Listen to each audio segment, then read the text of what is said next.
বর্তমান সরকারকেও বলবো, হেফাজতে ইসলামের যৌক্তিক দাবিগুলোকে সামনে নিন।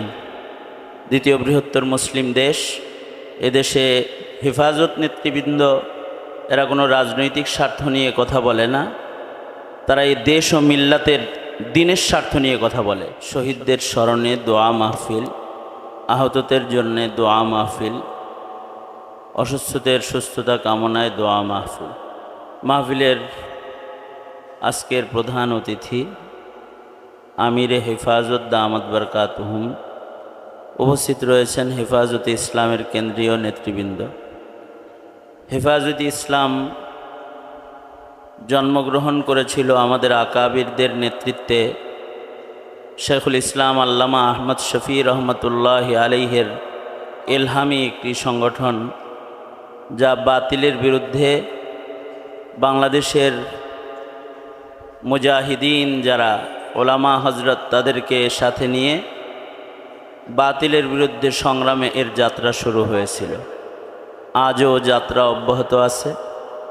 ইতিপূর্বেও যারা হেফাজতের সাথে,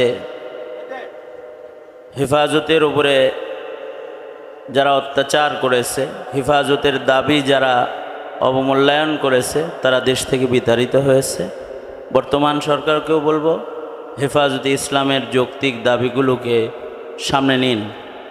দ্বিতীয় বৃহত্তর মুসলিম দেশ, এদেশে হেফাজত নেতৃবৃন্দ এরা কোনো রাজনৈতিক স্বার্থ নিয়ে কথা বলে না, তারা এই দেশ ও মিল্লাতের দ্বীনের স্বার্থ নিয়ে কথা বলে। সুতরাং দ্বীনের স্বার্থ, ইসলামের স্বার্থ, দেশের স্বার্থের সাথে এদেশের স্বাধীনতার সার্বভৌমত্ব এটা ঝুলন্ত। সুতরাং যদি সরকারের আসনে বসে যে কোনো শক্তি যদি বাতিলকে এদেশে প্রতিষ্ঠা করতে চায়, হেফাজত ছিল সংগ্রামে, থাকবে। আমরা হেফাজতের আহ্বানে যে কোনো কোরবানি দিতে প্রস্তুত থাকবো ইনশাআল্লাহ। আল্লাহ আমাদেরকে বারাকা দান করেন, তৌফিক দান করেন, মুরব্বীদের আমানতের হেফাজত করার তৌফিক দান করেন।